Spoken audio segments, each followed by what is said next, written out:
with Julia and Philip Siracusa, sponsored by Carnation, airing live on the United Public Radio Network on 105.3 FM in New Orleans.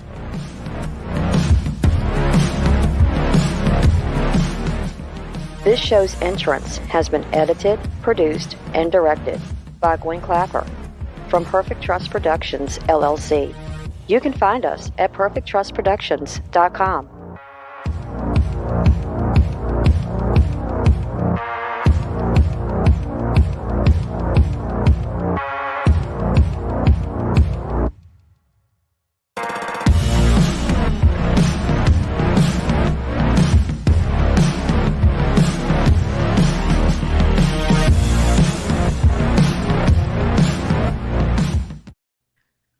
Hello, everyone, and welcome to Monday night segment of Horsefly Chronicles Radio with myself, Julia Siracusa, and Phil Siracusa. We're broadcasting live from the International Public Radio and the United Paranormal Radio Network on 105.3 FM from New Orleans. This evening's show is fully sponsored by Carnation, so we want to thank them for their sponsorship. We love them. You'll have to do a few things in order to participate. Go over to our YouTube channel, UFO Paranormal Radio, or International Public Radio.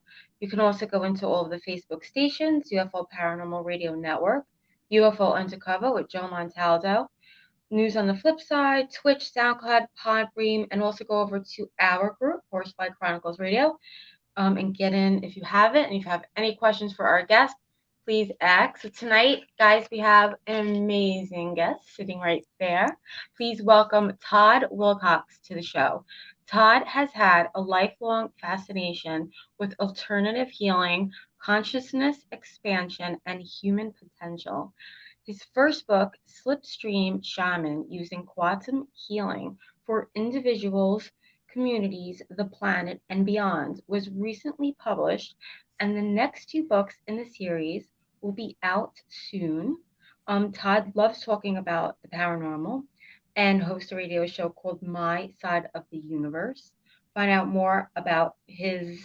everything out about Todd on his website, slipstreamshaman.com. So please welcome Todd to the show. Welcome. Yay. Thanks, guys. I love being here. Thank you for having me. Awesome. Thank you for coming on. So, Todd, take us to the beginning of your story. How did you become interested in the paranormal, and did you have any experiences as a child, maybe that pulled you into the paranormal? Sure.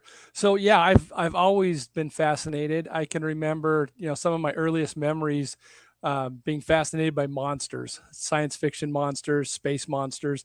If there was a show on TV that had a spaceship in it, I was watching it. If there was a ghost, I was watching it and getting terrified. Ghost stories always scared me bad. And I don't know why I continued in the paranormal as bad as they scared me as a kid, but I just kept going back for more. And it started as early as I can remember, wanting to be around monsters, ghosts, aliens. And just watching some of the movies I watched, like Forbidden Planet. How do you use your mind to do different things?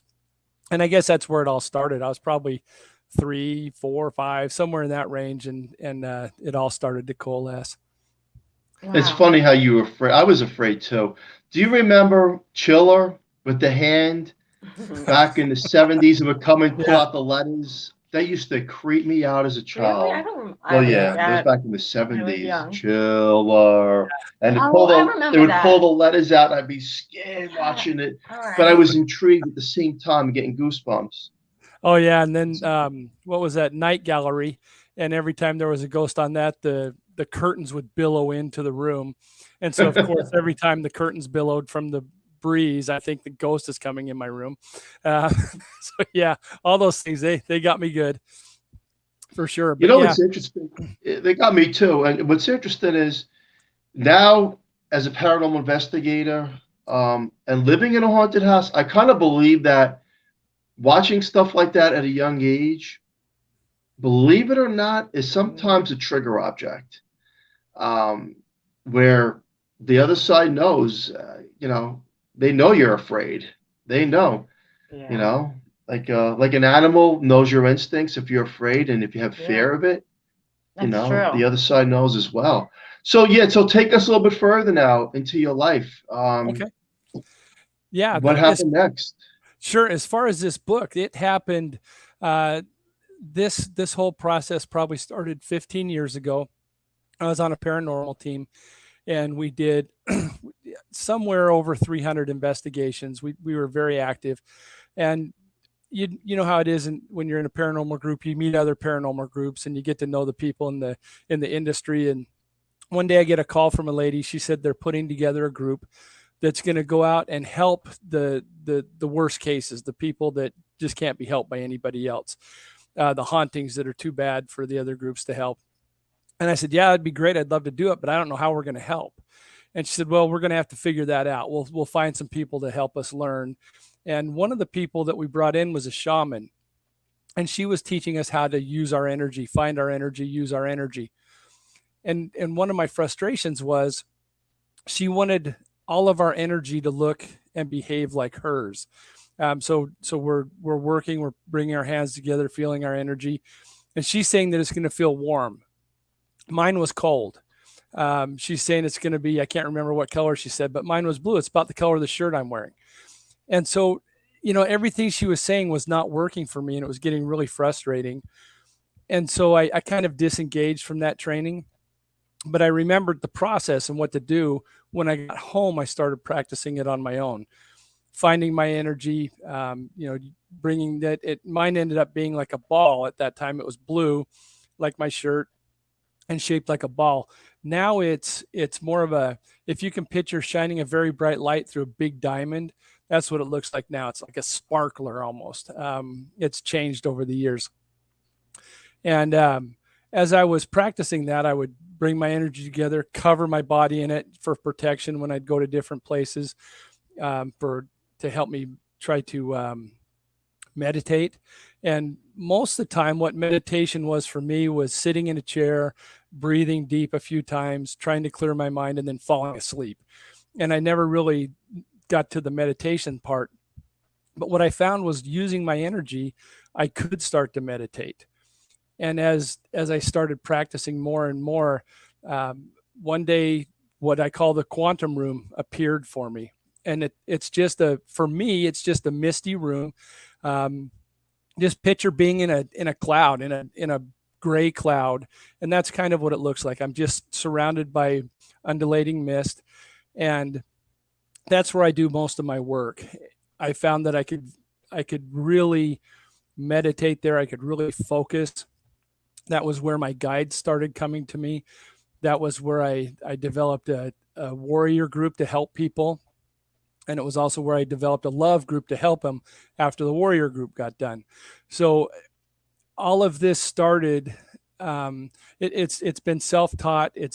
I think the universe is giving me information, whatever you want to call it, higher power, universe. I tend to call it the universe is giving me this information and these opportunities to figure out how my energy works, how to interact with other people's energy, and how to help people.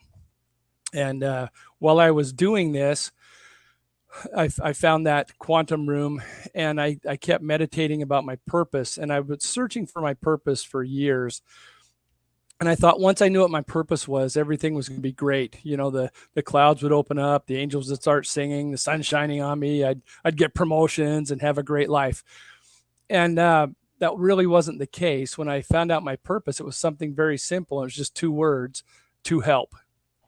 And so then I started focusing on how am I going to help? What am I going to do to help people? And that's how this whole process came about, was looking for ways to help people. I like that. So let me ask you, how is your energy when you're in a crowded place with a lot of people? Yeah. So many times, and I guess it depends on who I'm with. Sometimes I have high energy where I'm kind of the voice you hear, the laughter kind of surrounds me. I'm being a smart aleck. Other times I'm a bit introverted, and I when you asked me that, I didn't think about it, because I typically don't access that energy when I'm in big groups. And so that's something I need to experiment with. And you kind of hit me right in the forehead with a mallet on that one. It's something that I've missed out on. I need to practice this energy in big groups and see what happens. So thank you. That was a very intuitive question. Yeah, there's people out there, and myself actually. If I'm in a big crowd, Yeah, me too. I absorb the energy. And the way that I guess every crowd is different, so your Well, energy is every crowd always is going to be. different, but it's a good experience, and it restores my own energy Yeah. in a positive way. Which leads me to a question. When you meditate or when you're sleeping, do you ever feel your soul or spirit leaving your body? Yes. So when I'm meditating, when I'm in my quantum room, I'm truly in a different plane of existence. I don't see myself like step out of my body and walk somewhere, but I'm in a completely different place. That quantum room, the um, it's a place to interact with energy and spirit, and time is different there. So I know I'm out of my body because my body will be the time for my body will be like say 5 minutes. What it feels like the time goes by when I'm meditating in the quantum room might feel like an hour, or it can be backwards. It might feel like I've only been there for 5 minutes, but where my body is, actually an hour took place. So I know I'm leaving my body when I'm doing this, and I'm interacting with things in a different way. But I don't. It's not like a ghost, and I don't fly out of the house or anything like that. I'm just in a different place without my body. Without your body, that's true because when I dream a lot, there's different people in my dream that don't exist in the physical realm, but they're in my dreams. Yeah. And I believe like you leave your body. Some people remember their dreams, some people don't. I'm not saying every single dream because some dreams are based on the day before or what's coming up in your life, what's on your mind. But there's dreams where, whether there's soul groups and things to that nature, I feel like the soul is Yeah. getting out there. Like he said earlier in the show, the soul, the spirit energy Yeah. of the universe, right? Yeah, for Is sure. picking up. And I think Fascinating. when I'm doing that, when I'm really when I'm just dreaming, I typically will remember the dreams. But when I'm in that quantum state, like when I'm meditating, or if I get to a deep dream where I'm in that same state, I don't remember the dream. I have very, very, very limited time to write down what takes place in that quantum room, or I forget the whole thing. I was talking to somebody earlier today, and I had just done a session for somebody not 20 minutes before, and without looking at my notes, I couldn't remember what had taken place. And so I think I have two different types of dreams. And again, your questions are bringing out some thoughts for me. The ones that I remember, I think, are my normal basic dreams. Then the ones that I cannot access and don't know what I dreamed about, I think I'm going into that quantum state and maybe doing some work there. Our brains So don't seem to hold that memory well because it's a completely different place of existence, different plane. I agree 1000%. Do you think it's possible that we exist in two places at the same time simultaneously? I do, and I think that outside our physical bodies, time has a completely different flow and meaning, and takes place so much differently that it's hard to even describe.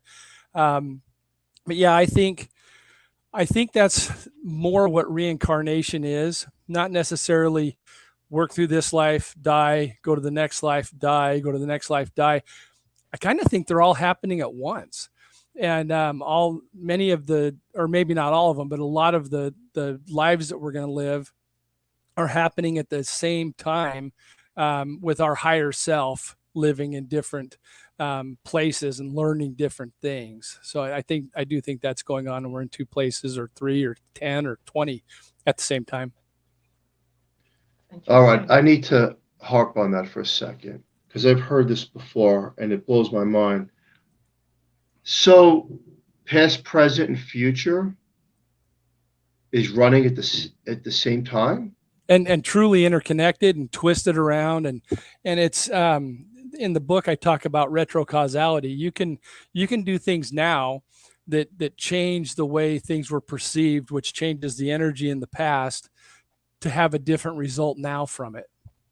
And one of those things is there's a process that'll be in my second book called Trauma Relief. And you basically travel back in time to a place that you had the trauma, change your perception of what took place, let that heal, and you can feel it healing all the way up your timeline. So you can actually travel in time that way. Wow. And then with retrocausality, a lot of the stuff we do can't be proven by science, right? We go out on a ghost hunt, we record things. We can prove that there's something on the recording, but we don't know what it is. Yes. Retrocausality has actually been proven. And the best proof of that was an experiment that took place at a hospital. A group of researchers went in and took the files of people that had a blood disease 10 plus years ago. That everything is over with now. These people either lived, died, whatever, but the blood disease is gone. They took the files of these people from 10 plus years behind, separated them randomly into two piles. One pile they prayed over, sent positive intent, did love affirmations, healing affirmations to these files. And the other pile they did nothing with. They found that the people in the pile that got the healing energy and the love energy and the prayers were in the hospital less time, recovered faster, were more acceptable to the drugs that were given, and just had a better overall healing process. And when I heard that the first time, I'm hearing it on a radio station as I'm driving, I had to pull over because it was so powerful that you could do things that change the past in the present. And I wish I had a better grasp on what time looks like outside of our linear understanding of it, because I think it's almost like if you take a pot of spaghetti and just wad the noodles up, and so many points are touching at the same time, and some of those are past, present, future. When I'm writing about the things that take place, the healings that I do in the quantum room, that's how my writing is. There could be a sentence where I'm talking about the present, past, and future using the what an English person would say is the wrong tense for most of the sentence, but in my mind, that's how the words have to be, because that's how it was taking place in there. I make my editor crazy when I send the breakdown of the different sessions, because all three tenses are in the entire story and many times in the same sentence, and she has to try to decipher what I'm meaning. But the words in those different tenses mean exactly what happened, but I have to change them over to proper English so people can understand it. What's your thoughts on soul contracts? Do you think that before we're born into the physical realm, we kind of write down what we want to experience and when we want to exit? Yeah, I think there's some testing that we have to do, and many times when I'm really frustrated with the situation or don't like where my life's going, I think about that very thing and think about, what, I probably decided to do this before I came here. I probably decided that I needed this kind of training and that I needed this development and to have this experience. So it changes your perspective when you start thinking about those contracts and that you made the decision for this, even though it's very painful and very awful at the time. Yeah. So you believe that I do. we've made that? Yep. I do. And do you believe we've chosen our own exit when we want to exit the physical realm? Yeah, I think we probably have. I think a lot of what we're doing is our own design. And so, yeah, we probably did. It's hard to say until it happens, but it would not surprise me if we did make that decision on how we were heading out and when. And I might have decided not to, because I truly don't, I just can't picture it. So I might have decided I'm just going to stay here a long time and bug people for a long time and not leave. I asked that question for a couple of reasons, and one of them is I do believe that we've written out before we're born what we're going to experience as a life lesson, but can it be changed? Can the life lesson that we've written out before be changed in the physical realm? So, Yeah. for example, is there a possibility, because you said that past, present, and future are on the same time, and I've heard that over and over again, and it's interesting. So then, is it just possible that we can change our destiny um, to something else? The way, instead of going down one path, we want to go down another path. We change it completely.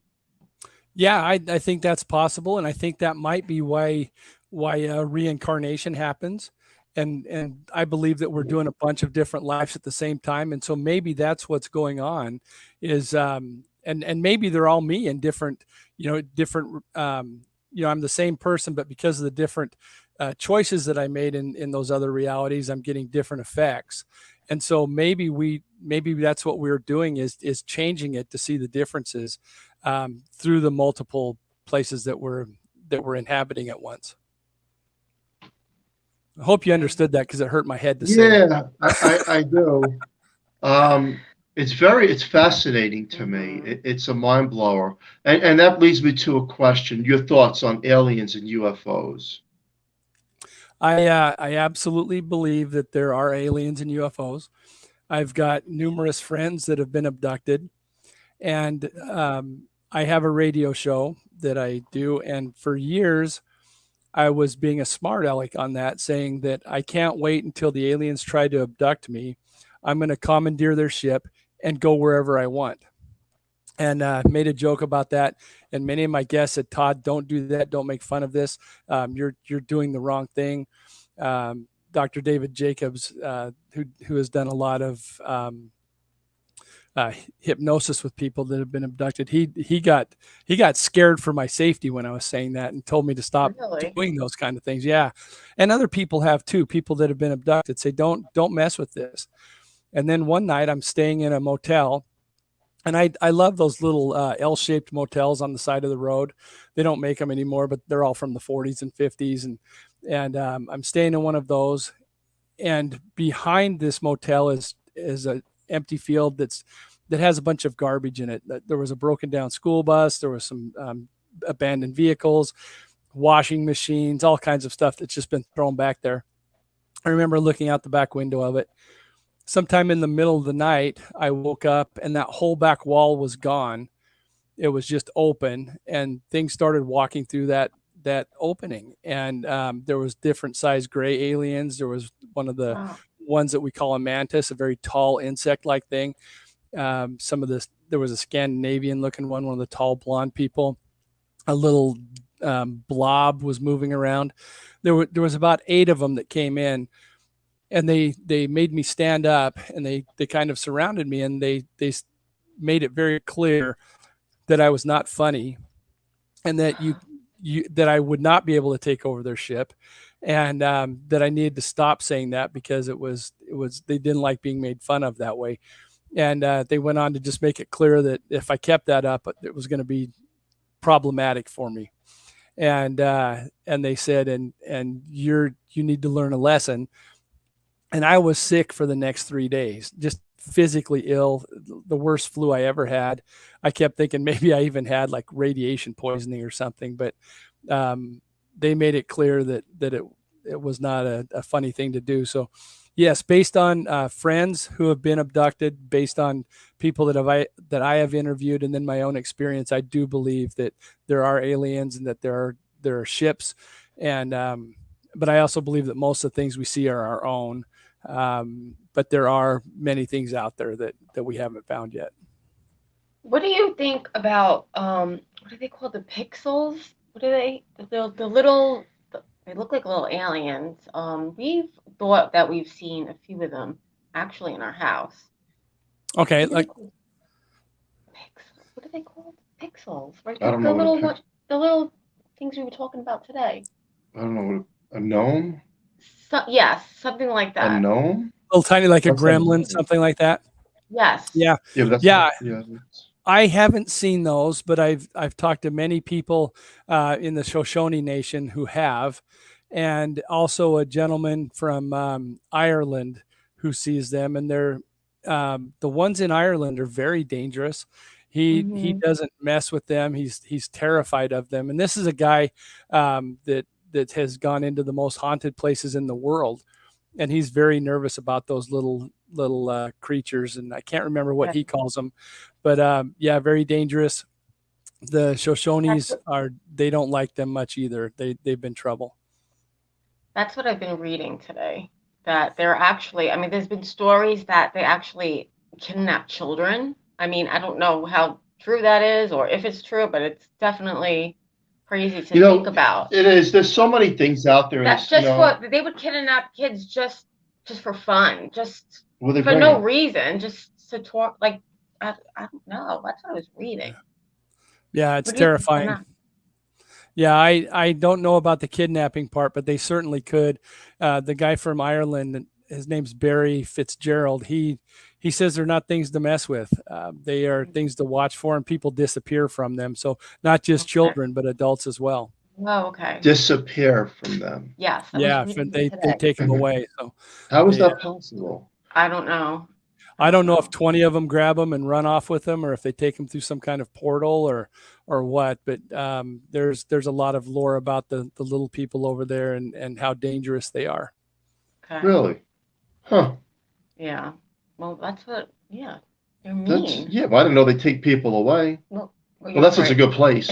You're afraid? Listen. You never know. It could be like, don't make fun of nothing. No, because it might take you tonight. Yeah, I'm telling you, after what happened with me and making fun of the ships, I'm a lot more careful about what I say. Make fun. No, I want to say something. You rang a couple of bells. I'm glad I'm talking to you tonight on the show.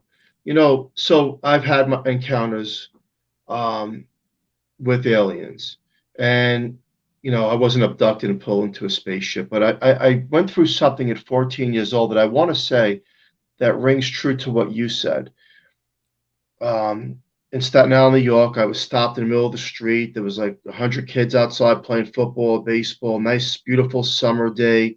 And I was frozen through the mind, not cold, but like some part of the mind was controlled. And this otherworldly voice came through, and it says, Philip, are you having a good time in your life? And through a telepathy, I'm saying yes. And then this being says, okay, because this is where you will wind up when your life journey is complete. And then I was released. And I remember kids young move his cars trying to get by on the street, because this happened on the main street. Wow. Now, when you said that the past, present, and future, I think what this being was trying to tell me was that for my journey, as crazy as this may sound to the listener, when I cross over, I go back to that same exact spot at that same exact time, but through a different dimension. So it's kind of like everything exists, but in a parallel universe, a parallel world, for example. That's what this being was trying to say to me, because I have to redo it. When you talked about this, and it sounds like it's out there, because it is out there. It's in left field, but look, I'm 54 years old. I remember that as clear as day. Those words were chilling, but he was trying to tell me something. Absolutely. It's as if you draw a circle, and when your life's complete, the circle, you're back at that point, that specific point. I'm back at again on a different plane, redoing it. Yeah, that's your interpretation is the important part. And when you tell that story, I would avoid listening to too many other people's interpretation of it. I would stick with what you interpret it. And that's one of the things that people run into is other people try to interpret it and give you false information, even trying to help, but they give false information. So I try not to interpret too much. I just listen to see if something rings true when people are interpreting their own thing, and what you just said rings true. And so I think that is definitely your truth. Yeah. I don't, it is what it is. Those words were firm. They were strong. They were otherworldly. And I guess I get it. I understand it. Where you said past, present, future, and then you said reincarnation. Yeah. And it's as if my soul's journey made mistakes, which it has, and needs to start at that point again, because I have to redo it, but on a different plane. Yeah. And it's crazy because you're going to say, well, the same family, the same people, but yet they've crossed on, but they haven't in that plane. It's out there. And that goes back to when I asked you, do you think that we exist in two places at one time? I would say yes. And you said yes as well. Yeah, and Fascinating. probably more than two. Yeah, I bet it's more than two. Isn't that fast? It's amazing, isn't it? It is, and it's sometimes these things are so big that they're too much for us to comprehend and understand, but that doesn't mean that they're not happening. So yeah, there's a lot going on that we're still trying to figure out, and I love learning about it and seeing where it takes us. But yeah, I think you're So dead do on I. that. There's more than one plane happening right now. My hope of that would be that science and paranormal somehow one day unite, Mhm. um, and get rid of the skeptic of Yeah. that's not true, this is not true, because quite frankly, I have EVPs, and they're clear. It's not something you have to make out the words. I have clarity of Mhm. EVPs, okay? And unless you can give me a scientific explanation of something communicating, you can't debunk that. I'm sorry, but you can't. You can tell me everything under the roof, but you can't debunk the other side when they're giving you complete sentences. You just can't do it. Sure. And you can't tell me it's somebody on a walkie-talkie or a radio station that's answering my question at that exact time. I doubt it. What I tend to believe is what you're saying. In the paranormal, there's that crossover of the two worlds, the veil, right?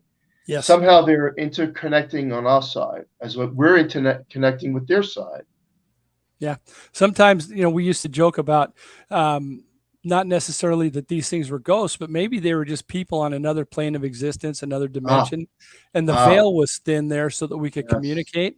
And they're on the other side doing a paranormal investigation. We're both thinking we're talking to ghosts. And each side thinks they've got a ghost on the other. And in reality, we're both trying to do the same thing. Like the others, kind of like the others, the movie. Sure. Yeah. One time, my wife was years ago. She's on the phone in the basement, and I have surveillance Oh, I around my remember house that. and a camera, and I hear people talking in my basement. And when I says, "Who are you talking to?" She goes, "Well, I wasn't on speakerphone. What do you mean?" I have this. I put it on YouTube. It's a conversation that doesn't exist from this side. Yeah. It's the other side, just what you said. It's as if somehow there's hot spots in the world where there's that, whether you want to call them time travelers or Yeah. um, the dimensions are crossing over in certain points on the earth, that It's crazy. it is possible. And I don't like simpletons, because simpletons try to rule out everything and debunk it. I No, love I that like word. facts. I don't buy into every single thing. I like facts, and quite frankly, there's enough fact out there that these things do exist. Aliens, angels, demons, other beings. Yep. Sure. There's facts. I mean, there's a lot of people coming forward, and Now, you brought up time travel. Do you believe that time travel has anything to do with maybe remote viewing? Do you think like that has anything to do with each other? That's an interesting question. I'm trying to tie the two together, and they could. Okay, so with remote viewing, you're in a different plane of existence where time works different when you're going to do those things. So yes, you could do time travel while you're remote viewing. Yeah, it makes sense. Yeah, I could see how that would happen. And when you're doing remote viewing, you're looking for an event that sometimes has happened. You're looking for an object that was left somewhere. You're looking for a certain thing, and there's a bit of time travel in that as well, as when you're finding that energy where it happened, where something fell off, or whatever the case may be. So yeah, I guess, and I'd never thought of that, but I guess they could be very, very tied together. Yes, I agree. Right? I believe in time travelers. There's a lot of people that say that. Look at YouTube. Just go to YouTube, and you'll see some clips that there's surveillance people out west, for example, and you see other things that are crossing by that they don't belong in this time. Hmm. I mean, the problem is today's world too is that there's so much there is a lot of fakeness with Mhm. photography and videos because it can, we can do so Confuses. much with that now. Yeah. That it kind of rules out all the good stuff and the quality stuff that the true people are capturing. It confuses people. That throws a wrench into it, and like, oh, everything's fake because they could do video editing. And no, to the listener out there, there is true, authentic footage. And there was some clips from people from the 1800s. They have a cell phone. Now they can't make out the kind of phone they have. And they're walking by and they don't even look like they belong in that time of where they're being caught. And it's interesting. Very. So I'm a firm believer in time travel. Yeah. And again, it goes back to past, present, future. It all goes back to that three, right? Yep, all tied together. And many of the things that I do take place in time. And so, yeah, there's definitely an element of time travel with the work I do as a Slipstream Shaman when I'm healing people, because when you heal somebody, you're making a change that radiates out. And so this change will go forward in time and it'll also go back in time, making you stronger in the back and stronger in the front too. So that's another powerful thing about the processes we do is when you do make the change, when you do the healing, it travels back in time to make you stronger, and then it goes forward as well to keep it from happening again. I like that. So here's another question I have. A lot of the celebrities out there, they say that if you believe it, you can manifest it and make it happen. And a lot of wealth and acknowledgement and things that we have is because we were able to manifest it through belief. What's your thoughts on that? So, for years, for centuries, we've been looking at that, and you can go back to Think and Grow Rich, that book from the early 1900s that talked about the power of goal setting, and you're really just manifesting when you're setting a goal. And it's not just a matter of if I think about it enough, it's going to happen, but you have to allow the energy to you're not just thinking about something, but you're allowing the energy to help you start working towards that. It's not a magic pill that if you just wish I had $150,000, I want to manifest $150,000. You have to go out and let the energy lead you to it. And it takes work, and it's not, manifestation is not just sitting on your couch watching TV and hoping for a lottery win. It's meditating, really focusing your energy on what you want, allowing yourself and the universe and your guides to lead you to a way to do that. And so I think people miss out on it. The line of work that you do, is that something you can help people with? And that's something we look at. So right now, the first book, Slipstream Shaman, is more about removing obstacles to keep you, removing obstacles that are hurting your health. And you can also use that same process to remove obstacles that may be stopping you from getting where you want to be financially, or getting to that job that you want. Or it might even be, once you clear those obstacles, you might even find out that it wasn't the job you wanted after all. You thought it was, but it wasn't, and you get more clarity. So what happens with the work I do is I help people find their purpose. I help people remove what we call companions that are causing them problems, so that they have their very best resources available for them, and just help them to be healthy, help them to be strong, help them to think right.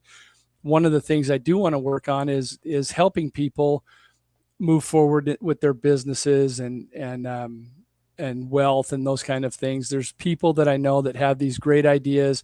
They start companies, and it takes so much work to get it going. I think there might be something that actually hinders them, even though they keep working, and it doesn't seem to go anywhere. I want to do this process with them as well to see where that takes them. If we can remove those companions, those obstacles, or maybe even a parasite that's keeping them from achieving the success they want. And that's what this book's all about, is removing those things. Okay. I like that. What's the name of that book? It's Slipstream Shaman. I'll show you. Slipstream Shaman. Slipstream Shaman, yeah. You have it in front of you? You have the book in front of you? I do. Yeah. Oh, can you hold it up to the camera? Oh, that's pretty cover. Just a little bit closer on the words so people can see that. Yeah. Good. There it is. Good. Slipstream. Wow. And where can people get that? They can get it on Amazon, or if they go to my website, slipstreamshaman.com, they can order it through Amazon at that point. And it's all about teaching people quantum healing for themselves, for their communities, for the planet, and hopefully even beyond. We're working on putting some groups together that really that will magnify energy and get some big results for people and communities and places. That's awesome. And I like the cover too. And you also have books coming out that you said before, right? Yeah, the next one will be about trauma relief.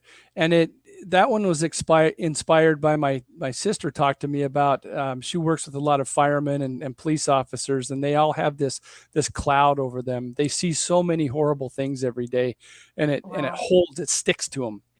And that the second book is about helping people get rid of those things. And it's not just first responders, it's doctors, it's nurses, it's people that work in retail, it's people that, that pump your gas.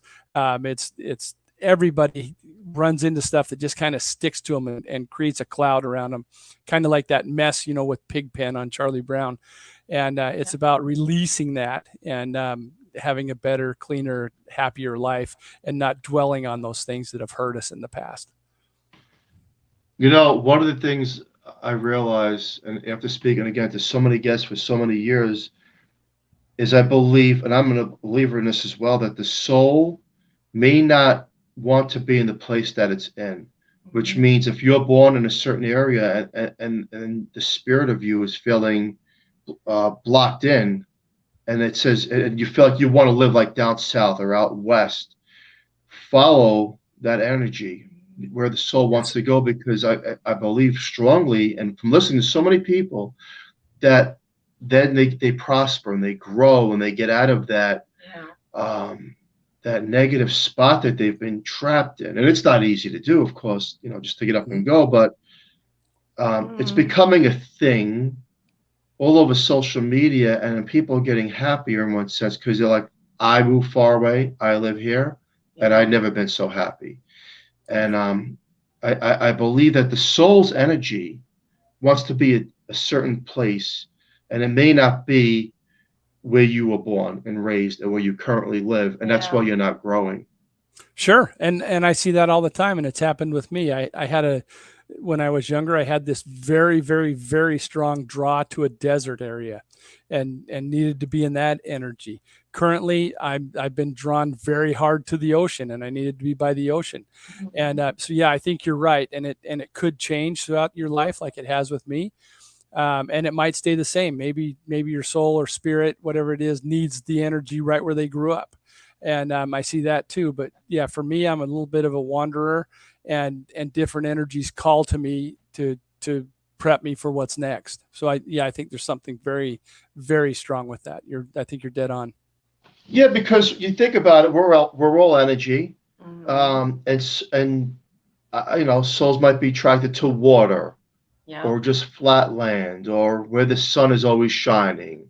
The soul. I really believe that, because there's just so many stories of happiness out there now, especially. It's a thing, like I said, people coming forward and saying, I'm so glad I changed my life and I'm in a different location. And some people may be happy in the location that they're in, and the soul is fine with that. But other people, they grow and they move out of their comfort zone, their comfort box. Yeah. And again, you talk about either famous people or celebrities, and you look at their stories. Yeah. I remember Arnold Schwarzenegger was one of them. He said it as well. He's like, I had to get out of where I lived to grow. Sure. And he did, and he grew. And his story and his biography is incredible.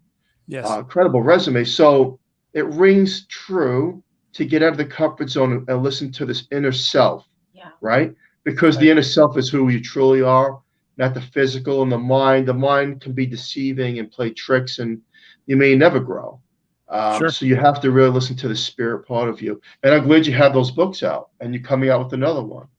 Yeah, yeah, we're working. It's all about helping people. This first one is a guide to get you started, to learn how to find your energy, to find a place to do your energy work. I call it a quantum room. For me, it looks like a misty area. For other people, a friend of mine, she walks down some stairs in hers to a nice pond. Sometimes she floats in the pond. Sometimes she just looks at it. Another person, it's his favorite car, the interior of his favorite car. Other people float in space. I think if mine wasn't just that misty area, it'd probably be on the moon. I have a very strong pull to the moon. So everybody's is different and fun. And I'll teach you how to access your energy, find out what color and what temperature your energy is, show you how to protect yourself. If you're worried about sleeping at night, or if you some of us live in a haunted place and love it. Some of us live in a haunted place and don't love it. How do you protect yourself? We'll talk about that, setting up an energy shield for yourself. All those things are in this book, plus the experiences that I've had where I tell you what happened when I help people with different things. There's some very, very interesting stories there. And that was what I was talking about earlier, that when I wrote them, the past, present, and future tense in each sentence was all wrong. And we had to go back in and edit that so that people could read it and understand. But to me, because of the way time works, that was the correct way to write it. Yeah. So, but yeah, a lot of fun, a lot of good stuff in there, and not only will you learn how to help yourself, you'll be able to help others after reading it. And it's designed to be read in about 2 hours. Oh, wow. Many times I've gone into homes and people have these gigantic bookshelves full of books. I say, "How many of you read?" None. And they all started with good intentions, and those books all have a ton of information in them. Yeah. But by the time you read the whole thing, there's so much that you can't take action. And I didn't want that. I wanted you to be able to read it, be done in 2 hours, and start working on it. And honestly, you could start in about 45 minutes, because the last half of the book is the stories about the things that I did, the experiences. So you could skip that part, just start doing the processes within less than an hour of having the book in your hand, and start working your way towards being healthier and helping other people with their health and their happiness, and just move forward in your life. But yeah, I wanted it easy, fast, and to just get to the meat immediately. Yeah. That's great. And the best part, you feel good because you're actually helping people. Absolutely. And that's my purpose. And this book will help you meditate so you can find your purpose. If you're not sure what your purpose is, it'll help you with that meditation so you can find it. And like I said earlier, my purpose is to help. 2 words, to help. And this is how I do it. I don't charge people to, if I do a healing session for them, I don't charge them for that. If I do a healing session for a pet, I don't charge for that. I feel like this is a gift that the universe gave me, and I'm afraid to charge for it, that I might lose it. But I want to do this full time. I want to help people full time. And that's where the books come in, with people purchasing the books, or maybe doing some training seminars, teaching people how to do it. We'll not only get each individual to a better place, but we can help communities and the planet and even beyond, like the book cover says. I like that. Amazing. Very well. And you have a talk show too, a radio show, correct? Yes, it's called My Side of the Universe. I've been doing it for about 5 years. I've had all kinds of people on. Probably my favorite, and I'm guessing Phil's going to know who I'm talking about, but on Star Trek, the original one, there was a slow-moving lizard man that fought Captain Kirk. He was called the Gorn. Oh, yeah. I got to have the stunt man who played the Gorn on, and that was awesome. I had an absolute blast with him. His name's Bobby Clark, and that's probably one of my favorite interviews. And then I've just talked to some of the smartest people ever. Diane Collins, who has written a book called Quantum Think. Do you quantum think? And just so many great people. And you've done the same thing. You've had so many interesting people on your show, and it's truly wonderful. And you're actually getting sponsors. Mine just just has the station sponsor. Good for you. But it's really good to have so many of these people on, because you get to learn so much too. I mean, it's Yes. knowledge is Oh, yeah. power. And I want to tell the listener out there that, back in the day, it was just a person who had paranormal experiences. Like, let's go back to the 70s, 60s. Oh, you're crazy. There's no such Yeah. thing. It's your mind. It's a hallucination. Mhm. Yeah. And now, here we are, decades later, Mhm. showing the world that It's true. this is real. These things do exist. Now it's on television. It's in movies. Yeah. There's paranormal teams around the world, and we're evolving to an understanding that, number one, we're not alone. We've never been alone in the universe. That's number one. Yeah. We're on a rock in the middle of nowhere. So to think we're alone, again, think twice. Yeah. And the other thing is, if we're not alone, and let's just put out aliens, push that aside for a second, well, then there's other things too, elementals and ghosts and angels. There's Mhm. other things too. So the possibilities, when people experience different things, before you debunk and criticize, make sure you have the knowing and the understanding of what that actual person or family is Mhm. dealing with, because the truth is, there's so much out there. We're a grain of sand Yes. in the middle of nowhere, and that grain of Yeah. sand is a little rock, right? Yep. And now look, NASA, they just said we go on, we just keep going on. It doesn't end, right? Mhm. Now they're saying it. Yeah. Let's go back 50 years ago. They weren't saying that. They thought there was an end to the way the galaxies were. No, there is no end. So if there is no end, there was no Yep. beginning. If there is no beginning, there's no end. And that means the possibilities of what these shows, what we talk about in our guests, we talk to celebrities, lawyers, doctors, Mhm. the corporate America people. We talk to so many different walks of life who have paranormal, supernatural experiences. So we're all in this together, and it's a learning curve for each and every one of us. We can use these as tools to benefit us and help other people along the way. And our guest tonight as well. Grab his book, because I hit him with some interesting questions, and he came Mhm. back with quality answers. And there's more answers in those books. So Definitely. you definitely want to get that. And what's the name of that book again? Slipstream Shaman. If you search Slipstream Shaman or go to slipstreamshaman.com, you'll be able to find it. I'd also like to encourage anybody that's on Instagram to reach out to me at Slipstream Shaman. That's where updates will come out, and I'll let people know about what we're working on in the book, different things we're doing. One of the things that I'm going to teach you about in the book is called polymodella, which is many healings. And that's a process you can do to send energy out to the world to help a bunch of different people that are having the same thing. You might send a polymodella out to the world to help with anxiety or with sleep or with anger. We did one for when we had to wear the masks and everybody was getting so upset. We did a polymodella for that and helped relieve some of that tension. So yeah, there's a lot of great things in, and that's where the updates will come is through Instagram at Slipstream Shaman. Okay. And I'll accept anybody that comes over. I just started doing that. I'm fairly new to it, but yeah, anybody that comes over, they're getting accepted. Perfect. Thank Awesome. you. Well, we want to thank you so much for coming on Horsefly Chronicles Radio. Yes. This has been a very knowledgeable show, an interesting show. I've learned some stuff on this show tonight. What about yourself? A lot. Yeah. Very knowledgeable guest. Yeah. Thank you. Well, thank you so much. I mean, we really appreciate it. And to the listener, get that book. It's a short read. He said he could read it in 2 hours. Why not? Yeah. Knowledge is power. Definitely. So thank you so much for coming on once again. Yeah. And Julie, wrap it up. Thank you. Well, special thank you to Carnation for sponsoring the show from day one. We love them. Thank you so much. And please join us next Monday, same time, on 105.3 FM from New Orleans. And stay tuned for Trish Mo with the missing piece. Everyone have a safe, great night. Look up into the night skies and take some pictures. You never know what you're going to capture. Until next week. Thank you, Todd. We're Thank beaming you. out, Scotty. Have a good night. You too.